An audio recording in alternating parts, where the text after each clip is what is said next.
right, let's go ahead and pray. Lord, we do thank you so much for just the opportunity to gather together. We thank you and praise you. Again, as we are reminded of your faithfulness, the sinfulness of man, and your graciousness to us in our sinfulness through your Son. As we continue to meditate on church history, we do pray that you would use these class hours not just to be informative, but through various ways and in various means, even the ones we don't necessarily know, that you would use these class hours to strengthen our church and our witness.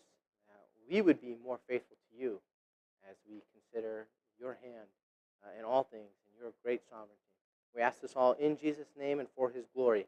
Amen. All right, we're moving.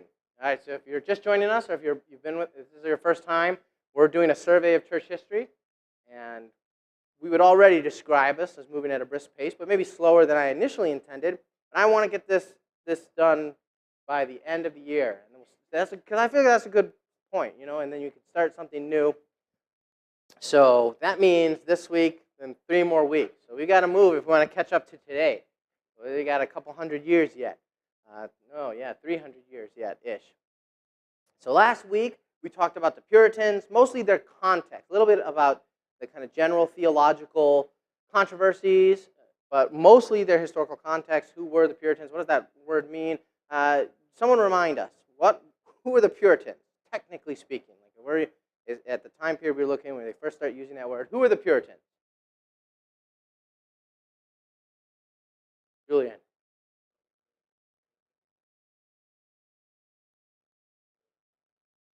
Yeah, they were the ones, technically not the dissenters. The dissenters are what we call the ones who left. They were the ones who stayed in, right? They were the ones who were unhappy. So you had, broadly speaking, 2 groups of people who were unhappy with the state of the English church. The ones who stayed seeking reform and the ones who left.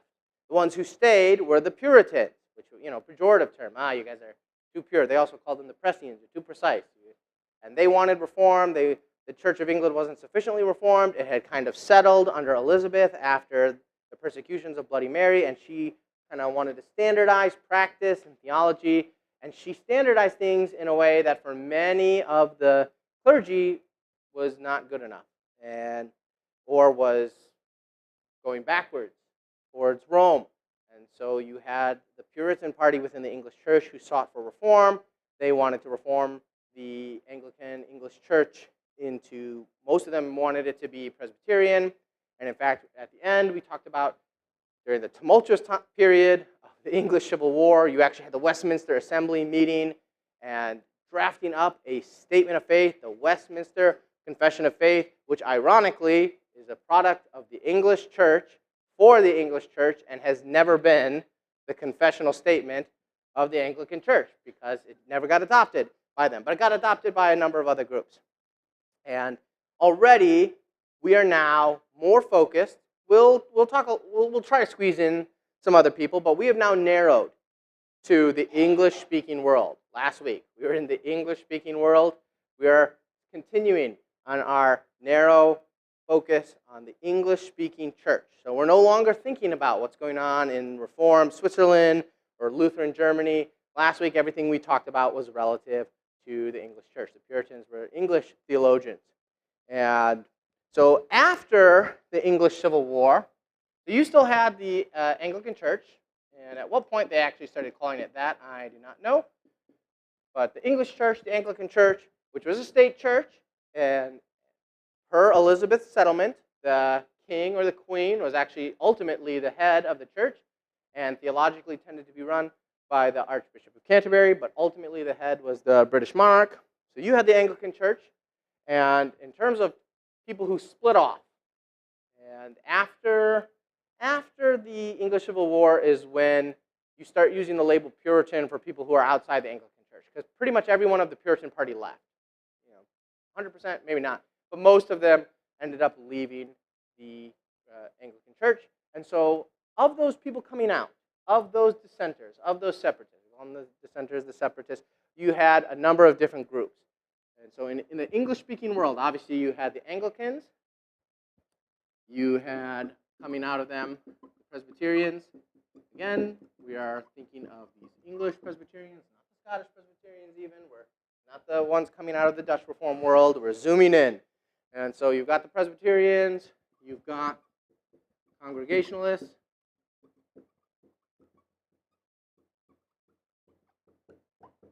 And you've got Baptists. Depending on your background, you might have understood these two to be synonyms in the past. So what's the difference between the Congregationalists and the Baptists at this time period that when we're using these labels? Jose? That's right. So you had Baptists held to a congregational form of government, which is what they're named for, so they did share that in common. Both the Baptists and the Congregationalists both held to a congregational form of government, but who we label the Congregationalists were the ones who baptized infants.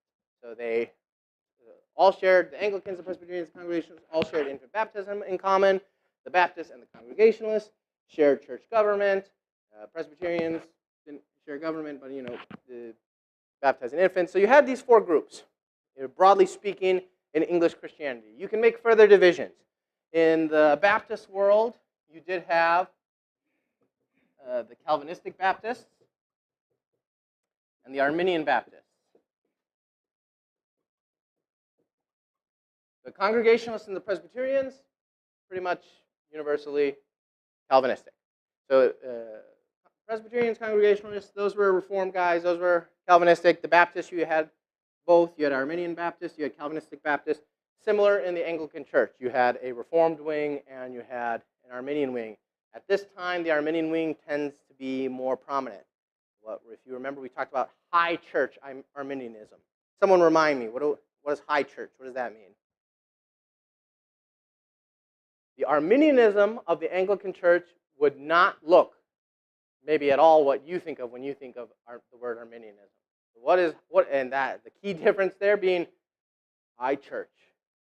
When we think of Arminianism, we think of like general American evangelicalism. Would not look at all. Carrie. So there's robes and hats. That's a good way. I had a professor once who was a Methodist. And I was a Baptist in the class, still a Baptist. I was a Baptist in the class, and for some reason that was known. And there was another student, her name was Marisha, she was an Anglican. My professor was a Methodist, and someone asked him, what's Methodism? Can you explain Methodism? And he said, more candles than Jeremiah, less than Marisha. So yeah, okay, hats and robes and stuff, formal. I mean, some people visit our church and go, wow, this seems very high church, which in one sense is a bit of an oxymoron, I guess is that the right word, because Baptists as a whole is a low church denomination. What else would characterize as high church? Robes, formal features. Yeah, so a more formalized liturgy tends to be a more sacramental, ceremonial. So if you remember, the Arminian High Church movement wanted to get rid of the communion table and build an actual stone altar. And it moved towards a more sacramental theology where certain actions, right, certain things that you do and you participate have a sort of detached operation of grace. They affect and work in your life apart from the Word and the understanding of the Word. I mean, they wouldn't say apart from the Word totally, but it can be more detached from your personal faith and apprehension and understanding of the Word. And so you had these high church Arminians, which again wouldn't look anything like evangelical Arminianism today, high church. So very ceremonial, very sacramental. High church Arminians, you still had the Reformed wing of the Anglicanism, because of course the English church, I mean the 39 Articles is a Reformed confession. And well, how can you have high church Arminians in Anglicanism? As we have seen many a times up to the modern day, just because you have your denomination or your group has a history or even a statement of faith that says one thing doesn't mean you can't drift from it. As we all know, modern denominations like, well, I won't pick on anyone in particular, but you have Presbyterian denominations, you have Lutheran denominations that have totally abandoned, even if you go on their website, they'll still have the Westminster Confession, they'll still have the Augsburg Confession, but they've totally abandoned them. So you have high church Arminians, you have Reformed Calvinists in the Anglican wing, you have Arminian Baptists, Calvinistic Baptists, Congregationalists, Presbyterians in the English-speaking church world.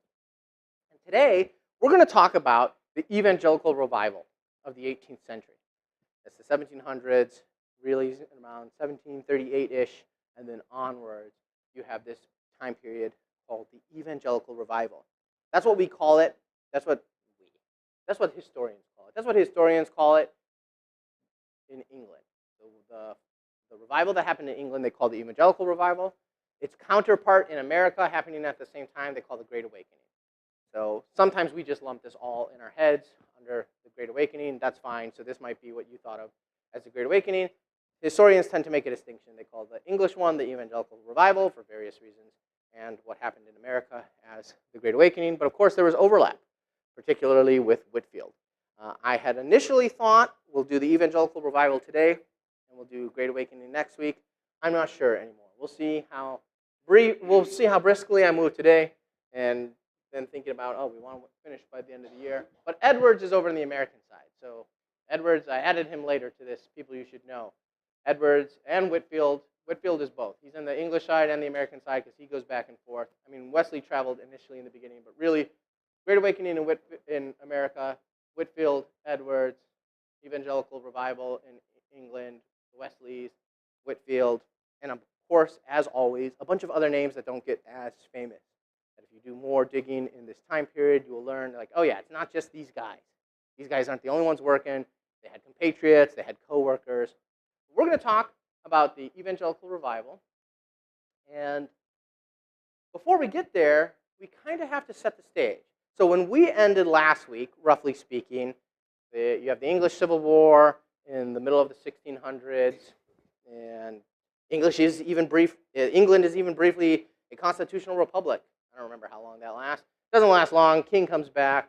They reestablish the monarchy, and that's when all the people we call Puritans 100% leave, basically, the Anglican Church. And so now you start to identify various people in these groups as Puritans in continuity with the theology of the Puritans writing in the previous generation. But you have a leaving of the Anglican Church, and you have a settling down. But then, interestingly enough, we have, as often there have been in church history, you could call it a cooling or apostasy. This is, as we get into the end of the 16th century, the end of the 17th century, the 1600s into the 1700s, you have overlapping with this time period the scientific revolution and what we call the Enlightenment. And a lot of people debate, historians debate, like, what caused this? I mean, yes, there's an accrual of knowledge over time, and we build on past sources, but most scientists and historians who look at this time period, there's not like one thing that it's like, oh yeah, that was the key, and that unlocked it. You know, certain things we look and we go, oh man, Gutenberg's printing press, that was the key. That's why the Reformation could happen. But with the Enlightenment and the scientific revolution, it's not, everyone looks at that and goes, I mean, like, theoretically, that could have happened 300 years earlier. Why that time? Why in this time period? Depending on how you view, how positive you are towards various things in the scientific revolution and the Enlightenment, many people attribute it to the Reformation. They say the Reformation is what paved the way for that, a kind of freedom from the establishment. So Protestants are variously praised and or blamed for the Enlightenment. But you had in the Enlightenment a enshrining of rationalism, a value of what can we know, right? What can we know just by using our mind, just by using the faculty of our minds, our own reason? Let's bracket all other sources of knowledge and even question whether there are any other sources of knowledge. What can our reason determine? What can we learn just by reason alone, just by scientific investigation alone? And so rising in this Enlightenment period is deism, and the popularity of deism, very, very popular during this time period. Outright atheism, which was still a minority, still a vast minority. Most people were not atheists, but it became more in vogue, more of a live public option, a live policy option, a live thing, like you could be in government and be an atheist. But it was still a minority. If you're going to talk about the majority ideas, as we start to actually depart from the Christian faith, deism was the majority. Someone want to explain deism to me? we'll write it here for us to see. What is deism?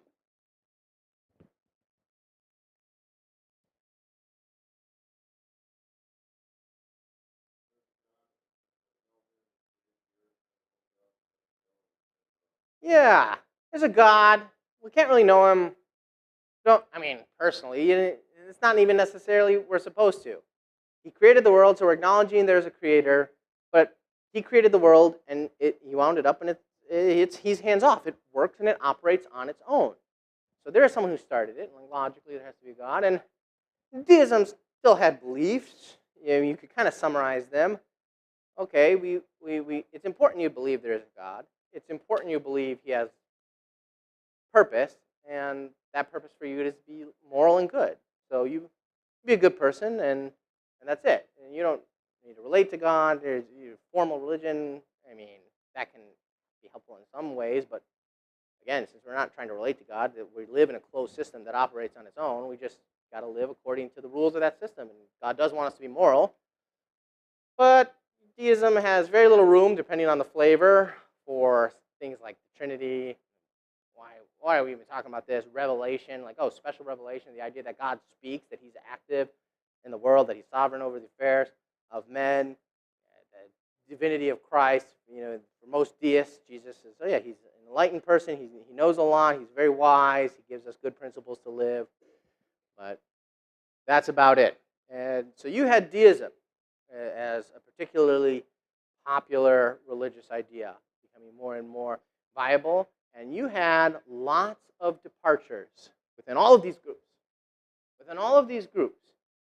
During this time period, during the 1700s, the 18th century, you had lots of departures. Weirdly, maybe not weirdly, the Arminian Baptists and, I'm forgetting, I believe it's the Arminian Baptists and the Presbyterians move in large number. Again, this is not all of them. They're always faithful believers. They're always faithful Christians. Many of the clergy and the pastors lamented these things. So they're still writing and still proclaiming the gospel and lamenting the state of the public and the people in their pews, their church members.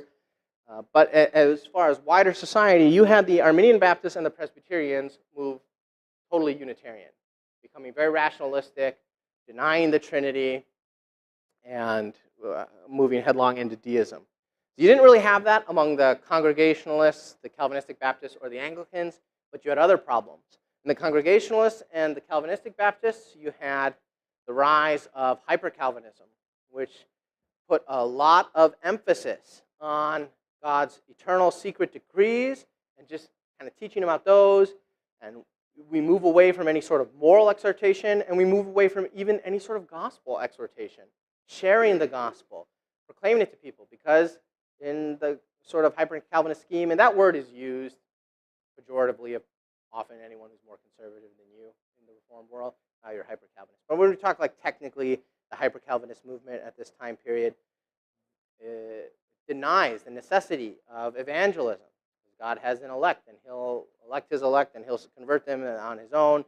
And so preaching in the Congregationalist and Calvinistic hyper-Calvinistic circles became, intricate theological lectures with no interest in converting or presenting the gospel to people or giving them exhortations from the law, and that leads very much to dead churches. Deism leads to dead churches. Unitarianism leads to dead churches. You see this phenomenon today where you have churches that have totally departed from their historical confessions, like United Methodist Church, and you say, based on what you say, why should anyone even go to church? And that makes total sense why they're dwindling. Like, everyone can believe anything, and we're all fine and we're all good. It's like, what do we even bother doing here? And people dwindle, and it makes sense. And you had that happening, and you have this explosion of scientific progress and enshrining rationality in the Enlightenment. And so from an outsider's perspective, this just looks like the death of the church. This just looks like, oh man, we are on a trajectory towards doom. And yet, this is the time period of the revival. Historians look at this and like nothing looked like, oh yeah, this was the domino that led to the revival. I mean, like secular historians, Christian historians, we all look at this as like, this is just a massive surprise. This is a massive surprise that there is a revival during this time period. This time period does not look like it is primed for revival of the Christian faith. But that's what happens. That's what happens. And we're being reductionistic as we reduce it to a few key figures, but they're the ones we know, and they are incredibly influential during this time period. So we're going to talk about the Wesleys and Whitefield. Questions or comments up to that point? All right. And as always, newcomers, you're always able to interrupt me. Just raise your hand. If I feel like I'm going and talking too fast, go ahead, interrupt me. That's okay.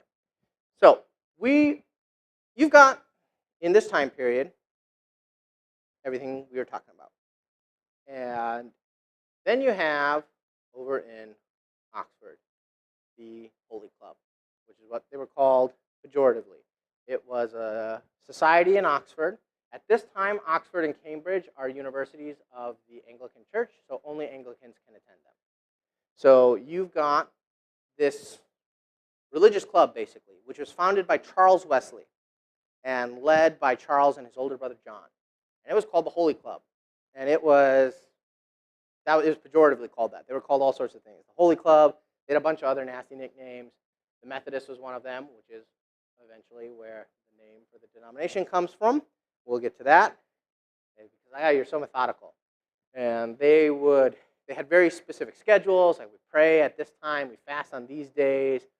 And they were just into living a very intentional religious lifestyle. The Wesleys got a fairly strict high church Arminian background growing up, a very devout Anglican Arminian mother and father, Susanna Wesley, who instructed them. And so they went off to college, and that was something they very much cared about. They were going to live a very rigorous religious lifestyle. Both Wesleys and Whitefield would not consider themselves converted at this time. They just cared about external things. They cared about living that was just something they were into. They would describe it. They wouldn't use those words, but that's how they would describe it. They all describe their conversions as happening later. So George Whitefield comes along, younger than them, and he comes to Oxford, and he joins the Holiness Club. And this is sort of the beginning of the Methodist movement, as they were called, the Holy People. And the Methodist movement, and at least the first phase of the evangelical revival, is all in here. It is all in the Anglican Church. Wesley and Whitefield were lifelong Anglicans until they died. They did not want to leave the English church. They did not believe you should leave the English church. And Methodism didn't break off into its own denomination until after John Wesley's death. So they were convicted Anglicans. And they both, all three of them actually, experienced a converting effect, a converting experience where they apprehended the gospel, where they finally understood it in the 1730s. So both Wesleys were converted within days of each other. And all of them were in the ministry at this point. So they met together at the Holiness Club. They cared about these things, and all of them became, I don't remember if Charles Wesley was a priest, but John and George were Anglican priests. They were pastors of Anglican churches. And John came to believe that he was unconverted. He did some missions work in America, and it wasn't going well. And as he was studying, he just I don't have this faith. And he even kind of debated with someone whether it was necessary to have faith. I'm forgetting the name of the person in America he was visiting, who was kind of overseeing his missionary effort. And he was saying, maybe that faith that the Bible talks about, that's only for the apostles and the first generation. Do I need that faith? And the person said, yes, you need that faith. And so then Wesley did become convinced of that. He became convinced that, okay, yes, I need this personal faith. I need to actually trust. I have apprehended the gospel for myself, but he hadn't at that point. And so he was thinking, I should just quit. I should just quit the ministry. And the person told him, no, you keep going. Keep going. So preach faith until you have it. And so John did. He continued, and then there was a time when he was, in his own words, converted. felt the warm light of the gospel. And Charles had the same experience 3 days earlier. And so both of the Wesleys were converted. Whitefield actually a little bit earlier, but same thing. He was a priest working. He was a pastor of an Anglican church and came to believe that one needed to be born again, that they needed to have an individual personal faith in the gospel. They needed to have apprehended it. There needs to have been a heart change. He recognized that he did not yet have that. But in the course of his ministry and his continued study, he gets that. That's in the 30s for all of them, later 30s, 35, 38.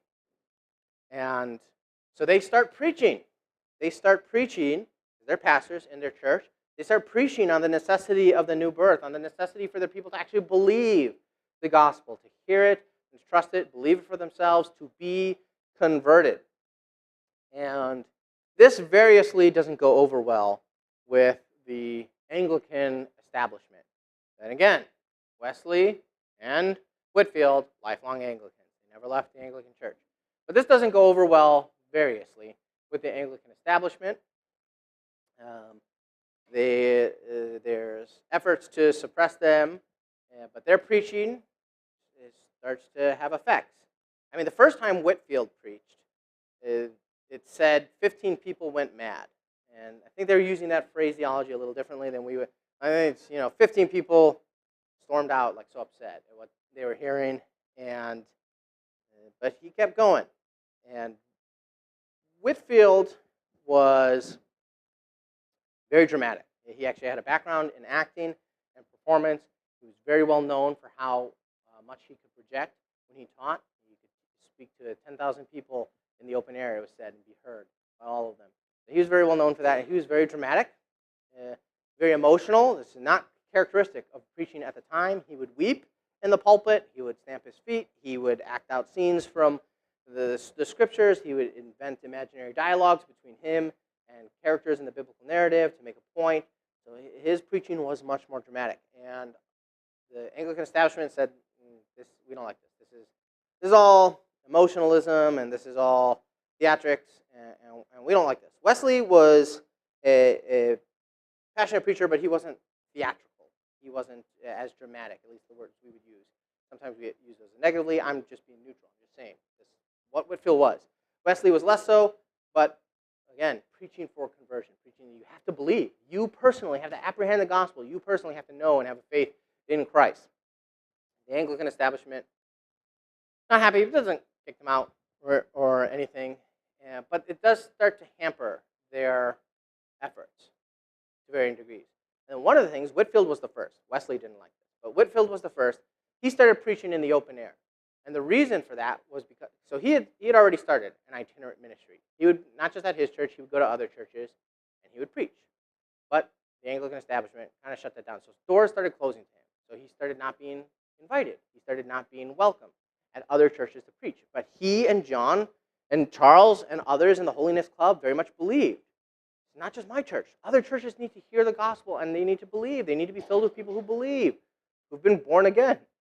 So they're starting their itinerant ministry. They're going around. They're preaching the gospel. They want to see revival happen within the Anglican church, but doors start closing to them. Doors start closing to them. So there's that, and there's the fact that a whole ton of people in society no longer attend church. And Whitefield says to the Anglican leadership, look at all those minors who never come to church. Do we not care about them? And I don't want to be unfair to the Anglicans, but kind of the answer was, yeah, we don't care. They're not here. They're not coming. Whatever. And Whitefield says, no, but we can go to them. We can go to them. And so Whitefield starts preaching outdoors, one, because he was getting less and less opportunity to preach indoors at other places besides his own church, but two, there were people who didn't come to church at all, ever. He said, I want to reach them. I want to preach to the people who never come to church. So Whitefield's outdoors preaching. Wesley didn't like open-air preaching, but he did it. Like he eventually, I think it was a few years later, he eventually finally agreed, like, there's efficacy to this. But he didn't like it. He said, I'd much rather be in a comfortable chair inside, away from the elements, but not dealing with all the noise and distractions outside. But he did it. So they were preaching outdoors. people were hearing and believing and coming back to church and having conversion experiences, expressing their own experiences with new birth and conversion. And so during this time period, Whitefield is going back and forth. So Whitefield takes a number. Wesley had in the beginning taken a trip to America, but once the evangelical revival gets started, Wesley he's in England. He's England based. Whitefield goes back and forth. So Whitefield we know of as, he's over there doing stuff for the Great Awakening. He's a key part of the Great Awakening in America. He's a key part of the evangelical revival in England. So Whitefield's going back and forth doing evangelism, and the Wesleys are in England. Now, the first 3 or 4 years of the evangelical revival, so when Whitefield and Wesley and their compatriots, they start preaching in their own churches, they start preaching in other churches, they start preaching in the open air. Those first 3 or 4 years is considered like the golden period. The golden period of the evangelical revival. It's not that it stopped or lost steam after those first 4 years, but there was significant division after those first 4 years. It was the division between, and we've already got it here, but it's not this group because we're still in the Anglican Church, but it was the division between the Calvinists and the Baptists and the Arminians. So Whitefield, many of you know, was a convinced Calvinist. Not in the beginning, but especially, he was a Calvinist and in Calvinist upbringing, Calvinist circles, but he maybe necessarily wasn't like, I believe and I really apprehend and I understand. But within 2 or 3 years of the revival going, he became like a solidly convinced Calvinist. Jonathan Edwards helped him along in that, but that was his background as well. And as he studied, he came to be very convinced of the doctrines of grace and the necessity of these things. And so he goes to one of his trips to America, and when he gets back, all of a sudden, a lot of his converts, like people who would have described themselves as converted under his ministry, are suddenly cold to him, and they don't really want anything to do with him anymore. And that is because while he was gone, John Wesley, many of you probably know, is not on the Calvinistic side. He was an Arminian. And while Whitefield was gone, Wesley started teaching actively against Calvinism. So he wasn't just teaching Arminianism, he was also very militantly, obviously to a certain degree, if you're preaching Calvinism, if you're preaching Arminianism, you're necessarily against the other. But there is a difference, right? There's a difference in anything. You know, if we're preaching justification by faith, we are necessarily anti-Catholic in one sense. But there is a difference between being anti-Catholic just in the general sense of we hold to justification by faith versus I'm going to be talking about the Catholics every single sermon. I'm going to be pointing out the things that they're doing wrong every single sermon. Wesley tended to become militantly anti-Calvinistic. So he was effective, and it's him by himself, not by himself, but Whitefield's gone right now. And so Wesley was able to spread an anti-Calvinistic sentiment among a huge number of the people who were being converted during this time period. So Whitefield comes back, and a bunch of people who were converted on his ministry don't want anything to do with him now because he's a Calvinist, and Wesley had preached like, not just I'm preaching Arminianism, but Calvinism is bad. It's very bad. John Wesley infamously said in our circles, John Wesley infamously said, Calvinism makes God worse than the devil. And things were rough during this time period. Both sides, after the fact, blamed the other side for the division. Both sides looked back and said, I didn't want to divide. I wanted us to agree to disagree.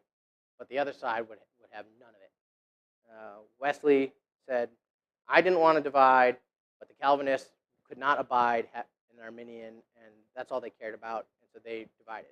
And the Calvinists looked back and said, no, we were okay, we wanted to continue, but the Arminians said our God was worse than the devil, and so both sides blamed the other side for the division, but divide the evangelical movement did. And so you had this pretty sharp division between the Calvinistic wing and the Arminian wing. Though interestingly, Whitefield and Wesley did remain lifelong friends. There was certainly a period in there where the relationship was very cold and difficult. But Whitefield, for his credit and his part, just refused to let go of that relationship. He said, we can't let this divide us, particularly personally. And he pursued John and continued even in periods where it looked like they might have had a falling out. And then they eventually warmed back up, and they were able to maintain their lifelong friendship. Wesley preached at Whitefield's funeral, and but even that caused problems for the revival, in that both of their followers said, "You're compromised." So that the Calvinists following Whitefield said, "You're compromised. You're friends with John Wesley," and the Arminians following Wesley said, "You're compromised. You're following Whitefield. You're friends with Whitefield." Whitefield got more of that because, especially during that cooling period, he tended to be the one that pursued the friendship. But you had this division, even though the figureheads were able to maintain a friendship. And the way they kind of handled it, even during the cooling period, was, we're going to agree to disagree as agreeable as possible. One author said, we'll agree to disagree as agreeably as possible. I mean, their disagreements were sometimes very vehement in their writings. Like I said, especially some of John Wesley's rhetoric, specifically aimed at Calvinists, was pretty harsh. And you can't downplay the disagreement. You can't downplay the division. It was intense, but they, for the most part, they didn't plant churches next to the other side churches. Like they were cordial to the degree that they were able to be cordial, but you did have a split. The Calvinistic wing of the revival was much more scattered and kind of grassrootsy, because its figurehead, Whitefield, he was a preacher. He was not, and there was a period where he was recognized as the leader, but even then he kind of stepped down from that, because I can't be leading a movement or an organization. I just want to preach. I just want to preach. I want to go around and preach. Whitefield didn't have a mind for leading and organizing. In contrast, Wesley did. Wesley had a mind for organizing, which is why we have a denomination from Wesley, and we do not have a denomination from Whitefield. There are Calvinistic Methodists, but they're by name. They're basically Presbyterian, all Presbyterians, to my understanding. Wesley organized the Methodist movement, and it had 3 organizational structures. So it had I forget what it was called, the society.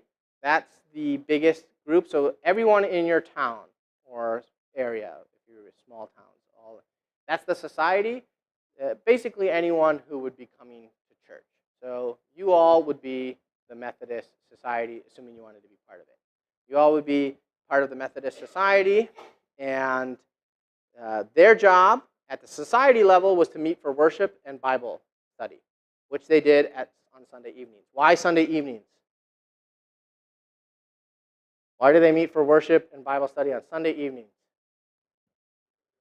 They're Anglicans, which means they have church in the morning.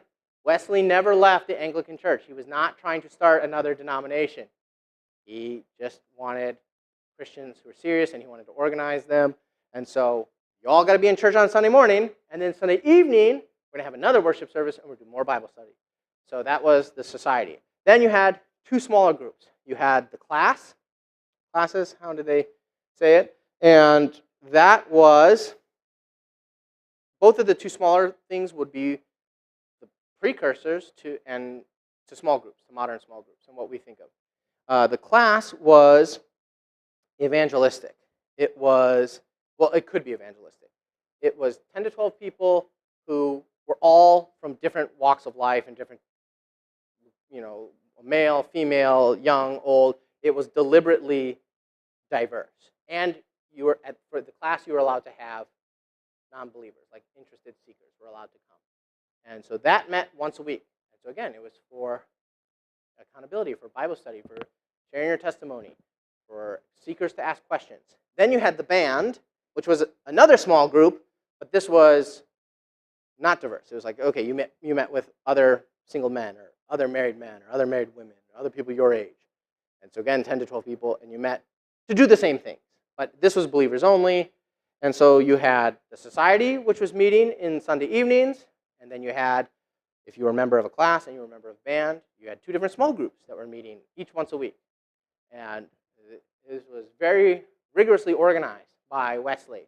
So much so that after he died, about 10 years after he died, they're so organized they were able to just become their own denomination, which they did. They left the Anglican Church like, no, we're just going to be our own. We're just going to be our own church. We're going to move our society meetings to Sunday mornings, and we're just going to be our own church, which they did. Wesley would not have been happy. He did not want to leave the Anglican Church, but he was so organized, he created a structure within the church that was able to eventually break off and be its own church. At this time, the wider Anglican world often poo-pooing the revival, but interestingly, so is everyone else.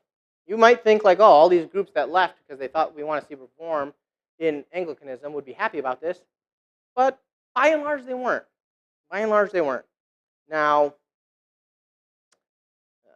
mostly I have kept these classes as I've tried to be as neutral as possible. I mean, obviously you know my bents. I mean, you know the type of church you're at, and you know my bents, and so you know who I think is right and wrong in any given controversy. And sometimes I tell you outright, we all know the Baptists were right. I mean, we don't have to be shy about that. But I've tried to be neutral and just kind of present like the historical flow. But here's one where I might just give a caution, like a cautionary tale, because by and large, the Reformed world today looks back on the evangelical revival, the Great Awakening, very positively. I think for good reason. But at the time, we probably would have been in the groups that would not have looked positively at it. The Baptists, and the Congregationalists, and the Presbyterians rejected it for 3 reasons, basically, at least in the beginning. Then revival started to spread to their groups, and they warmed to it. But at least in the beginning, they rejected the revival for 3 reasons. It's too emotional. You guys are too emotional. Wrong denomination. It's happening in a group that's bad. That group is bad. Revival can't happen there. We left the Anglican Church. It's too emotional. It's in a group that is bad. And I'm forgetting kind of the summary, the 3rd reason. But during this time, the other groups mostly looked down on what was happening with Wesley and Whitefield. But you do have a number of things that have come out of this time period, particularly, I mean, not uniquely, but and not to the exclusion of other things, because the theology of the revival, of the evangelical revival, the theology of the Great Awakening is not really unique. It's classical Puritan Reformation Protestantism, justification by faith, the necessity of the atonement, deity of Christ, substitutionary atonement, the gospel and the content. There was nothing new in the Great Awakening, right? There's nothing new in any of the periods, but there were emphases. In the Great Awakening, there wasn't like, oh, a new emphasis or a new discovery or a new kind of reformulation that kind of clicks for people. It was more recovery than any of the other time periods, like more actively recovery. Like we want to be preaching the gospel of the Puritans, we want to be preaching the gospel of Calvin and Luther, but if you're going to put one emphasis on it, it's on the necessity of personal apprehension. You personally have to believe this. You personally have to be born again. You can't just be a church attender. I mean, there were a number of things that arose during this time period that we didn't talk about it, but over in the Congregationalists, you had the Halfway Covenant, and then even Jonathan Edwards' grandfather, Solomon Stoddard, his own even further version of the Halfway Covenant, which was, the Halfway Covenant was you had children who were baptized in the church, but then they never became believers, and then for various reasons, society, things like they wanted to baptize their children. But you're not a believer. Like you're actively not a believer, but you want to baptize your child, but you were baptized in the church, and so the Halfway Covenant allowed that. Like, okay, you can baptize your children even though you're not a believer. And then Solomon Stoddard went even further, and he said, and you can take communion, and you can, all that's important is that you're not like a drunkard and cheating on your wife. As long as you're living morally, even if you're actively not a Christian, even if you make no profession of faith, as long as you're living morally, you can participate in church life fully and completely. And he kind of viewed that as like, well, maybe that will convert them rather than you should be converted to do these things. And so you had all sorts of nominalism and nominalizing factors during this time period that was both current here, but also even among the the ones who hadn't followed those tracks, the convinced Baptists, the convinced Congregationalists, Presbyterians, the ones who were still faithful to the gospel. In the beginning, they were suspicious or outright cold towards the revival and the Reformation, the revival and the Great Awakening, because it was too emotional and it was in a denomination that was bad, off limits. But eventually, revival did spread to these groups as well. I mean, like I said, the 4 years in the beginning was the golden period where there was no division, but it did not slow after this. This continued for some time, both in England and America, where more and more people were awakening to a personally apprehended religious faith. The necessity of myself individually believing and having an experience where I'm converted, and now I feel the warm light of the gospel, and I personally want to read the Bible. Like, I want to read it. I want to pray, not just attend services, and that's not just my external culture. And that continued for a great amount of time, into the 1800s, into the 19th century. All right, we're at time for today. We'll see. We'll see if we'll do more than this next week, because like I said, I do want to finish by the end of December, but maybe we'll touch a little bit more on Edwards and what was happening over in America at this time. But any closing questions, comments, something that I breeze by, David?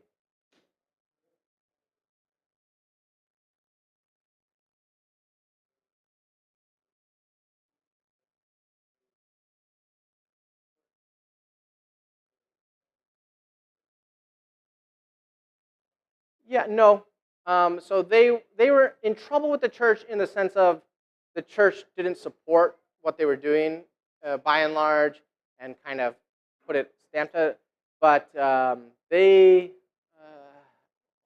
like one of them did get defrocked at one point, but maybe not. But for the most part, they remained pastors at their own churches, and so they were still preaching at their own churches. They obviously received support outside of that. Whitefield, particularly for his missionary journeys. Whitefield ended with quite a bit of money, and he died with quite a bit of money, relatively speaking. I mean, he gave it all away. He had an orphanage that he started and supported and oversaw as well. It was huge for him. So, but they stayed within the church, in members in good standing, and priests basically in good standing in the Anglican Church until they died. Is there another hand? All right. Let's close in prayer. Lord, again, we do thank you for your faithfulness through all of this time, through all the ups and downs, through the sinfulness of man, through our deadness, and just the fact that you do have to do a miracle to save. And we recognize, even with the secular observers, that nothing in this time period seemed like it would lead to great revival of personal religion. But we know that you are sovereign over salvation, and it is in fact a miracle, and you do miracles, you do save. So we thank you for saving then, we thank you for saving now, we thank you for the gift of personal faith, the gift of new birth, and we pray that you would